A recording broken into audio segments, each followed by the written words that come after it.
Serobot lahan milik BMKG, petugas gabungan merobohkan posko Ormas Grip Jaya di Pondok Aren, Tangerang Selatan, Banten. Selain itu, polisi juga menangkap 11 anggota Ormas Grip Jaya yang diduga melakukan pungli di lahan tersebut.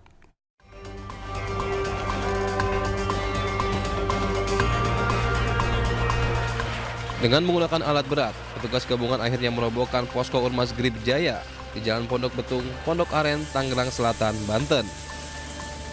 Pembongkaran ini merupakan buntut dari penyerbotan lahan milik Badan Meteorologi, Klimatologi, dan Geofisika atau BMKG oleh pihak yang mengaku sebagai ahli waris lahan beserta Ormas Grip Jaya. Dalam pembongkaran ini, polisi juga menangkap 11 anggota Grip Jaya yang diduga mematok pungutan liar di lahan tersebut dan 6 orang yang mengaku sebagai ahli waris lahan.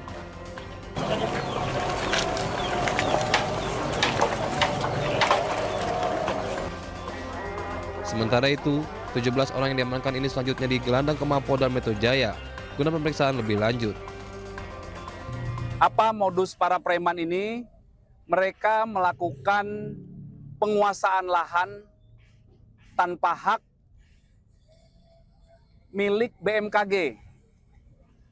Kemudian memberikan izin kepada beberapa pihak, beberapa pengusaha lokal, ya tadi ada pengusaha pecel lele, kemudian pengusaha pedagang hewan kurban, itu dipungut secara liar.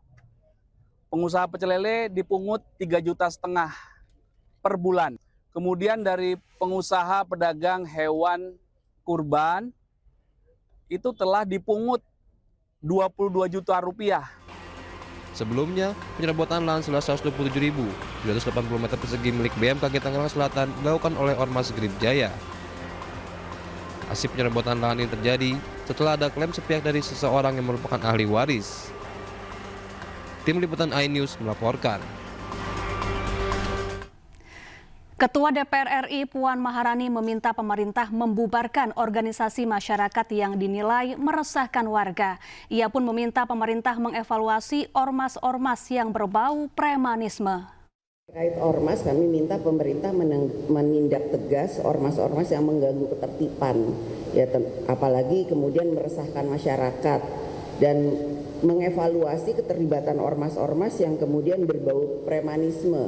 Ya, kalau memang kemudian itu berbau premanisme, yang segera bubarkan. Jangan sampai kemudian negara kalah dengan aksi-aksi premanisme. Tim pembela ulama dan aktivis menanggapi keputusan Bareskrim Polri soal dihentikannya penyelidikan ijazah Presiden ke-7 RI Joko Widodo. Mereka menolak keputusan tersebut dan meminta gelar perkara khusus ke Bareskrim Polri.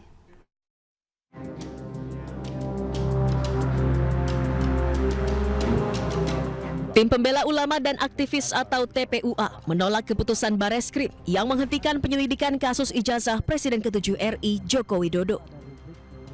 Menurut tim hukum TPUA, penyelidikan tersebut dilaksanakan secara tidak transparan, sepihak, tanpa melibatkan peran serta masyarakat. Terlebih, pengumuman tersebut tidak sesuai prosedur penanganan perkara pidana dengan pendekatan Scientific Crime Investigation atau SCI. Oleh karena itu, TPUA meminta gelar perkara khusus kepada Bareskrim Polri. Pertama, bahwa tahapan, proses, dan prosedur penyelidikan perkara dugaan pidana pemalsuan ijazah Saudara Joko Widodo dilaksanakan secara tidak transparan, sepihak, tanpa melibatkan peran serta masyarakat, padahal penyelidikan perkara dugaan pidana pemalsuan ijazah Saudara Joko Widodo bermula dari adanya aduan masyarakat atau DUMAS yang dilakukan oleh Dr. Egy Sujana SHMSI dari Tim Pembela Ulama dan Aktivis atau TPUA. Kedua, bahwa pengumuman hasil penyelidikan perkara dugaan pidana pemalsuan ijazah Saudara Joko Widodo yang pada pokoknya menyatakan ijazah yang dimiliki Saudara Joko Widodo identik dan penyelidikan perkara dugaan tindak pidana pemalsuan ijazah Saudara Joko Widodo dihentikan tidak sesuai dengan tahapan, proses, dan prosedur penanganan perkara pidana dengan pendekatan Scientific Crime Investigation atau SCI yang selama ini menjadi acuan Kapolri Jenderal Pol Listio Sigit Prabowo dalam menangani sejumlah perkara yang menyita perhatian publik. Sebelumnya Bareskrim Polri telah mengumumkan ijazah Jokowi asli dan penyelidikannya pun dihentikan. Dari Jakarta, Syahreza Zanski, Rizky Solehudin, iNews melaporkan. Ya, tim pembela ulama dan aktivis mendatangi gedung Bareskrim Polri untuk mendesak gelar perkara khusus atas ijazah milik Presiden ke-7 RI Joko Widodo. Dan untuk mengetahui informasi terkini, kita sudah terhubung dengan rekan Esra Ambarita di gedung Bareskrim Polri. Selamat siang Esra, apakah tim pembela ulama dan aktivis sudah tiba di Bareskrim Polri? Selamat siang Syafa dan juga pemirsa, berdasarkan pemantauan kami hingga saat ini dari TPUA ataupun tim pembela ulama dan aktivis belum juga tiba di Bareskrim Polri. Meskipun sempat tadi kami tanyakan melalui pesan WhatsApp, ini siogianya tiba pada pukul 9.30. Namun sampai sekarang dari rombongan TPUA ini belum sampai di Bareskrim Polri. Adapun agenda dan informasi yang kami terima, rencananya dari rombongan ini akan melakukan ataupun mendesak dari Bareskrim Polri untuk menggelar perkara khusus atas keputusan dari tim penyidik ataupun Bareskrim Polri yang menyatakan penghentian atas dugaan ijazah palsu milik Presiden RI ke-7 yakni Jokowi, yang mana dalam beberapa pernyataan yang disampaikan bahwa dari TPUA ini menolak penghentian tersebut dan menyatakan alasannya adalah berkenaan dengan tidak dilakukannya penyelidikan secara transparan. Kemudian juga disampaikan ini tidak melibatkan dari para terlapor menyalahi wewenang, dan juga ini tidak melibatkan tim independen, dan mempertanyakan mengapa hingga sampai sekarang tidak dipublikasi ijazah asli dari milik Presiden RI ke-7 Jokowi. Dan tentunya kita akan nantikan seperti apa nanti keterangan dari pihak TPUA, mengingat disampaikan juga bahwa dari hari ini juga berbarengan dilakukan pemeriksaan kepada Resmond Sianipar yang aktif mengkritik daripada ijazah palsu milik Presiden Jokowi, dugaan maksud kami. Nah, tentunya kita ketahui dari Bareskrim Polri ini sebenarnya sudah menggelar konferensi pers beberapa waktu lalu, menyatakan bahwa penghentian penyidik ini berkenaan dengan sudah rampungnya penyelidikan dilakukan dengan memeriksa 39 saksi, kemudian melakukan penelusuran di 13 lokasi. Dan dari hasil penyelidikan ditemukan bahwa ijazah dari milik Presiden RI ke-7 Jokowi ini identik dengan seangkatannya, dan ini dilakukan dengan berbagai metode, salah satunya adalah metode pembandingan, dan tentunya ini melalui pemeriksaan sampel juga, kemudian juga melalui forensik juga, di mana ada pun sampel-sampel yang diperiksa adalah meliputi dari tinta yang digunakan pada ijazah, kemudian juga bahan dasar dari kertas, hingga beberapa hal mengenai dari cap hingga stempel yang digunakan, dan ditemukan bahwa ini merupakan asli dari milik Presiden RI ke-7 Jokowi. Namun sampai saat ini masih terus berpolemik, mengingat ada penolakan dari berbagai kalangan terkait penghentian ini dan diminta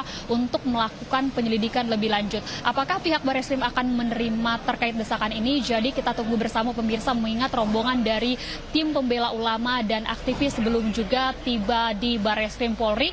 Namun tetap dikonfirmasi hari ini akan dilakukan atau akan tetap meminta mendesak pihak Polri untuk melakukan gelar perkara khusus. Syafa. Baik, terima kasih Esra Ambarita langsung dari gedung Bareskrim Polri, dan selamat bertugas kembali. Sementara itu pemirsa, pakar hukum tata negara Refli Harun menyebut salah satu syarat keaslian ijazah menurut penelitian harus memiliki kecocokan dari 3 contoh asli ijazah lainnya. Ada seorang narasumber saya bilangnya misteri guest lah. Dia pada tahun 2021 pada saat COVID itu melakukan yang namanya semacam penelitian sekedar apa istilahnya image comparison. Dia orang percetakan, dia membandingkan antara 3 ijazah. Ijazah 1115, ijazah 1117 dan ijazah 1120. Ijazah 1120 itu kita tahu diklaim punya Jokowi, dan akhirnya Bareskrim mengatakan itulah 1120. Dia mengatakan hasilnya adalah 1115 dan 1117 itu identik.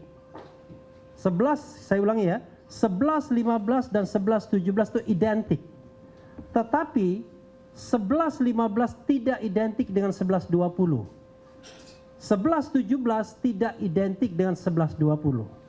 Jadi kawan-kawan semua, kalau temuan Bareskrim mengatakan bahwa dari 3 ijazah yang dibandingkan identik lalu kemudian mengarah kepada asli tidak asli, maka ada temuan sebelumnya bahkan 2021 yang mengatakan bahwa 1120 ijazah Jokowi itu tidak identik minimal dengan 2 ijazah yang diperbandingkan. Pertanyaannya adalah, kalau misalnya sebuah ijazah itu dikeluarkan pada saat yang bersamaan, sama-sama tertanggal 5 November ya 1985, maka secara teoritis harus identik semua. Tidak boleh ada yang berbeda. Jadi kalau ada yang berbeda, tentu ini menjadi sebuah pertanyaan. Nah, itu saja yang ingin saya sampaikan. Mudah-mudahan ini bermanfaat.